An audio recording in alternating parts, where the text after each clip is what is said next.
Allahu, Allahu, Allahu, Allah.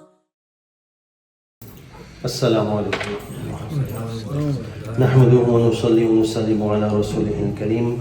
Amma ba'd. Assalamu alaikum, Sheikh Umar. Wa alaikum assalam wa rahmatullah.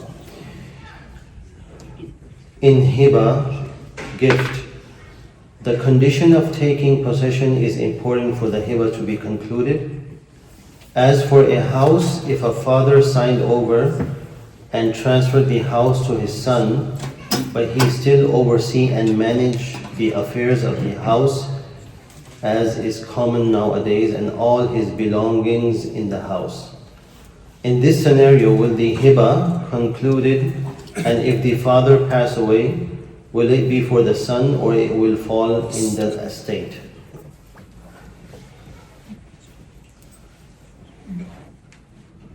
So we need to understand that only signing over and legally transferring the house to one son will not transfer ownership Islamically.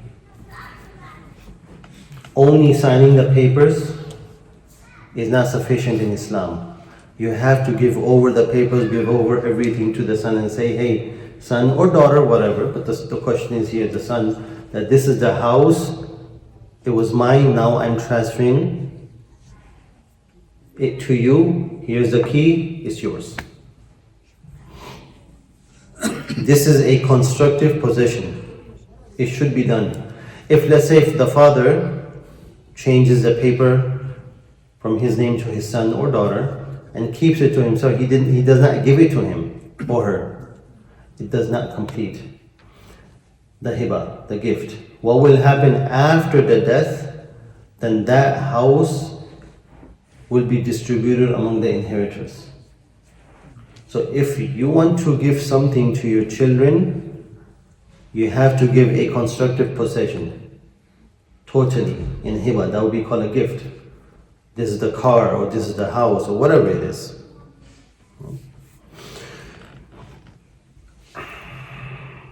So upon his demise, it will be part of his estate. It will not belong to the son. Remember that. And also remember this, I have said this many times. If you're giving to your to your son and you have other children, you should be giving it to others as well equally. This is what the requirement in Islam is. Otherwise, if you're not doing it equally, then you're doing dhulm upon the children. Assalamu alaikum wa rahmatullahi wa barakatuhu. Wa alaikum assalam wa rahmatullahi wa barakatuhu.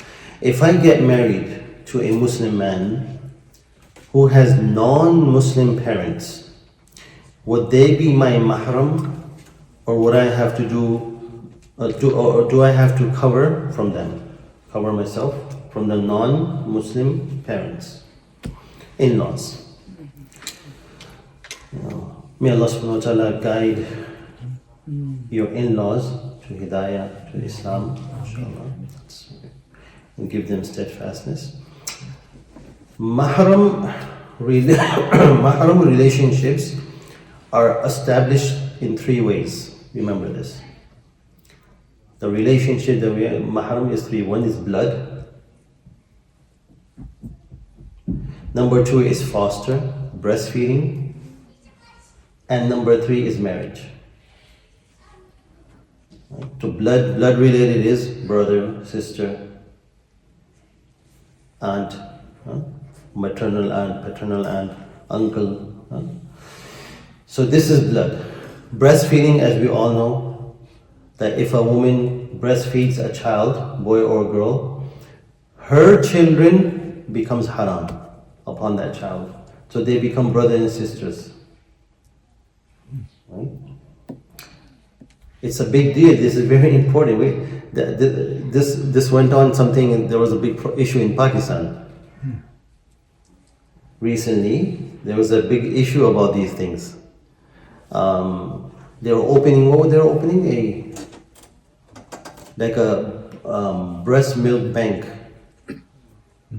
It was a breast milk bank, so that the female can donate their breast milk to those children who are malnourished. Subhanallah. And then the ulama, because the problem is that when the ulama speak, right away people are against the ulama. Oh, these ulama are backwards and they want this, and then they're not thinking about children and all that. The ulama are saying there's nothing wrong in that. You want to donate, yes, there are kids like that, they need breast milk. It's more healthy than any powder milk. But you need to keep a record. That is the most important thing. The ulama say if you can't keep a record, what will happen? What will happen is that if somewhere there's a connection and they both get married, you don't know. And then thousands of breast milk are being donated and you don't know who is drinking those milk. And then later on somewhere they get married and they have no idea, and their brothers and sisters, they're haram. So the ulama, when they say, they went not against that, that mission, but against not recording who is getting who, because it's going to be very difficult. So to establish that. So there are three, as I said, mahram relationships are established in three ways. One is blood relationship, breastfeeding, and number three is marriage. So remember this. Regardless the mahram person is a Muslim or non-Muslim, that he or she is a mahram. So a non-Muslim in-laws are going to be mahram. Remember that, they're going to be mahram. But of course, however, modesty must be maintained in all situations. It's not like that, you go in front of them, not covering yourself, at least a bit and all that. So that is very important to do. Assalamu alaikum wa rahmatullah. Wa alaikum assalam. My daughter, she has so much hair in her upper lip and chin. Can she do laser hair removal? Is it permissible? Yes, it is. It is permissible. There's nothing wrong with that. The other sentence, I'm not going to say it. Because if the mother is asking, or father, they should give encouragement to the daughters. Or the children, anyways. So don't discourage them. And the parents must be considerate of the mental and emotional health of their children. So if a daughter is going through this, going through the hair situation and all that, don't say anything. Yes, she can go through that laser surgery, whatever, the laser hair removal. That is totally fine. There's nothing wrong.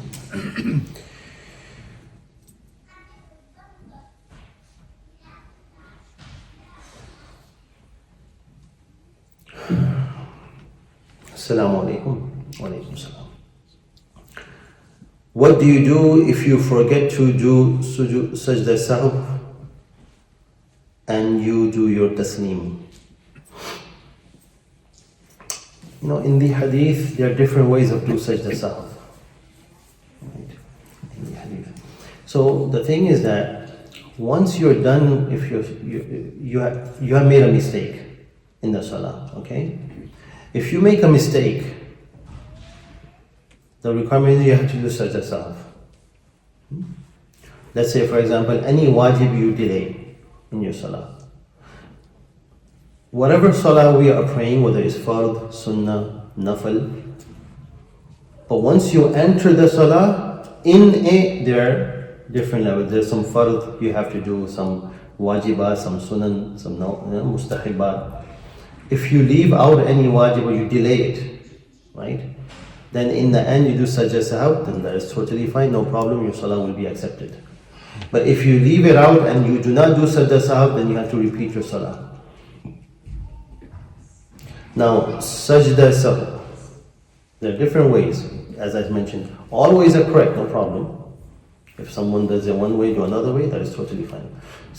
In some hadith it is mentioned that once a person completes at-tahiyyat without saying the salam, assalamu alaikum, just go ahead and do the sajda and then repeat at-tahiyyat again. Some say at-tahiyyat, one salam, sajda sahw. Only one salam. Even in some ulama mention, even a person does two salams and then the two sajda sahw. But the problem here, ulama has mentioned, they say, once you've done your two salams, you're out of salah anyways. Your salah is done, finished. So it is better that you are in salah, still in salah, you do one taslim, and then you do the sajda sahw, and then you finish at-tahiyyat, and then the durood Ibrahimi and dua, and then you finish your salah. But if someone has forgotten to do sajda sahw and said salam and that's it, then have to repeat the salah.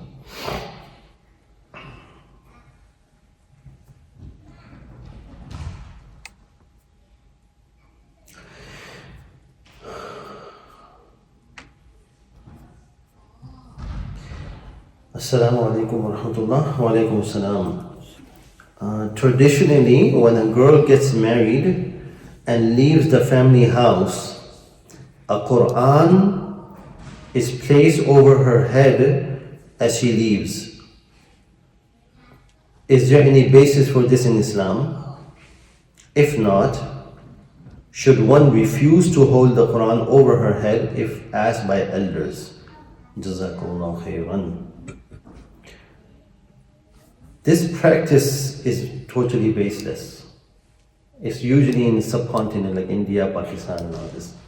I don't see in other Arab countries and all that. When the bride is leaving with the husband, she's like going into the car and all that, they hold a Quran on top.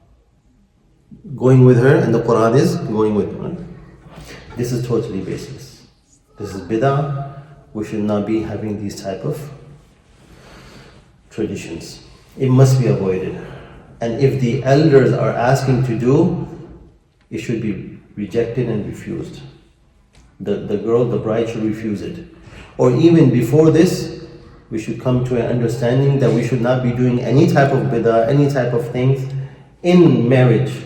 Because once we have these things in marriages, the barakah goes away. There's no barakah in marriage. When we are putting, bid'at and these traditions and all that, that has nothing to do with Islam. Marriage is very simple and very easy. We made it very difficult. Right? So much things that we put in that have nothing to do with Islam.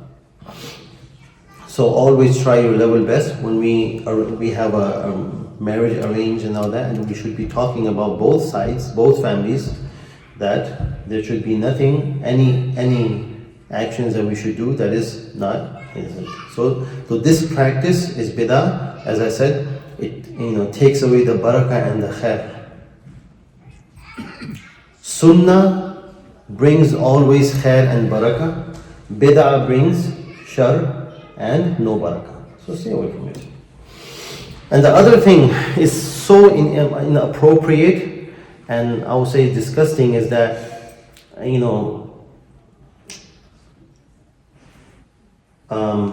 sometimes the dresses are very inappropriate. The brides that are wearing, or the cousins and the friends and all that, or maybe someone who's holding the Quran even, the dresses are inappropriate. And then the Quran is going, what is this? Quran is not for the Quran is to implement, to have it in your heart and your lives, to implement it. That is what barakah is, that is what is going to be good for your life, not the Quran holding up. What is this? This doesn't bring anything. So, it's very disrespectful and negative to do these kind of things. Stay away from these things. If anyone is saying it, say no, we don't want to do it. Stay away.